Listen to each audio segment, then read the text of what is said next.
Pourquoi YouTube est une plateforme aussi puissante pour les entreprises? C'est le deuxième moteur de recherche au monde après Google. YouTube, c'est 49 millions d'utilisateurs actifs en France.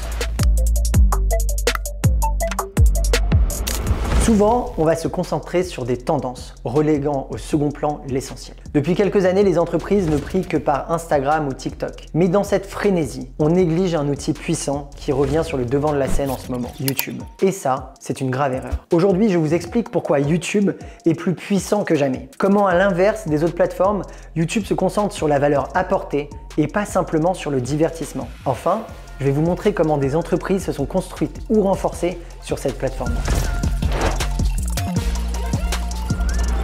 Pour revenir aux bases, YouTube, c'est 49 millions d'utilisateurs actifs en France. 35 pour Facebook, 22 millions pour Instagram et 14 millions pour TikTok. À côté de ça, c'est intéressant d'analyser le temps passé sur chacune de ces plateformes. 48 minutes par jour sur YouTube, 30 minutes pour Facebook, 33 minutes pour Instagram et 58 minutes pour TikTok. Ce qu'il faut retenir, c'est que YouTube, c'est le deuxième moteur de recherche au monde après Google et qu'il représente de très fortes audiences et des temps passés. Pourquoi YouTube est une plateforme aussi puissante pour les entreprises? La puissance de YouTube se résume en 5 points. Point numéro 1, l'activité vs la passivité des audiences. À la différence de TikTok ou d'Instagram, où l'on reçoit des contenus dans notre feed, des contenus que l'on n'a pas demandé, YouTube est un réseau où l'on va chercher de l'information. Si vous tombez aujourd'hui sur cette vidéo, sur la plupart des réseaux sociaux, c'est qu'elle aura popé dans votre feed et que vous la regarderez par curiosité. Ce n'est pas le cas pour YouTube.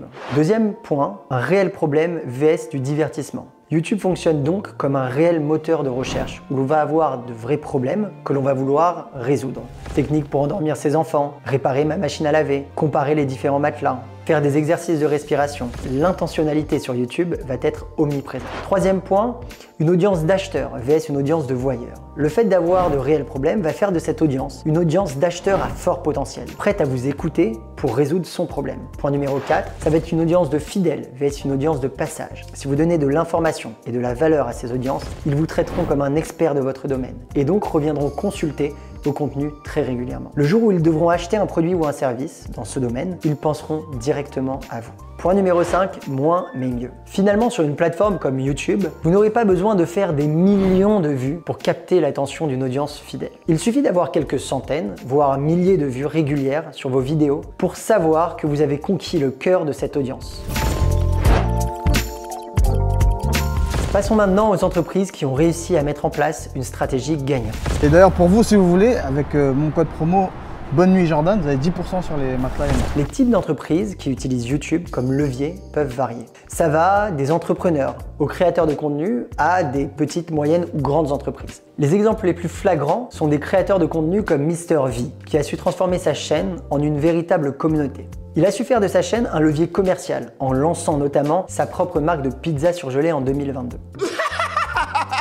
Mais comment faites-vous pour la tenir? C'est tellement peu ergonomique. Aujourd'hui, il vend des millions de pizzas partout en France. Dans tous les cas, je vous invite à faire cet exercice. Regardez le domaine dans lequel vous travaillez, la literie, la food, le sport, la petite enfance. Demandez-vous quels sont les problèmes liés à mon activité. Tapez ces problèmes dans le moteur de recherche de YouTube et vous verrez que de nombreux créateurs ou entreprises concurrentes créent déjà des contenus pour résoudre tout ce type de problèmes. Enfin, quelle est la stratégie à adopter ?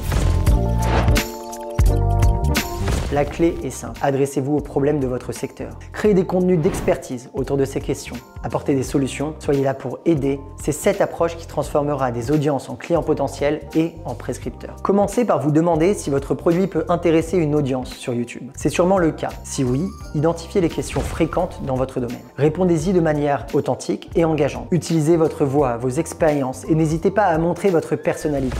Nous avons parlé d'une stratégie orientée sur des problèmes à résoudre, mais on aurait aussi pu parler du potentiel de divertissement que vous pouvez apporter à vos audiences. Vous êtes une entreprise dans le luxe, par exemple. Proposez du contenu de divertissement ou éducatif qui intéressera vos audiences. De plus en plus d'entreprises réalisent des documentaires sur des sujets reliés indirectement à leur activité. Et cela fonctionne. Vous l'avez compris, YouTube est bien plus qu'une simple plateforme de vidéos. C'est une occasion en or de bâtir une communauté fidèle. En 2023, l'algorithme de YouTube continue d'évoluer. Les nouvelles chaînes sont mises en avant et l'importance des titres et des descriptions n'a jamais été aussi cruciale. Ne laissez pas passer cette opportunité. Embarquez-vous dans l'aventure YouTube, créez du contenu de valeur, apportez des solutions aux problèmes que peuvent rencontrer vos audiences. Merci de m'avoir rejoint aujourd'hui et si vous avez trouvé ces conseils utiles, n'hésitez pas à me le dire en commentaire. Rappelez-vous, le chemin vers une audience fidèle commence avec une seule vidéo. À bientôt.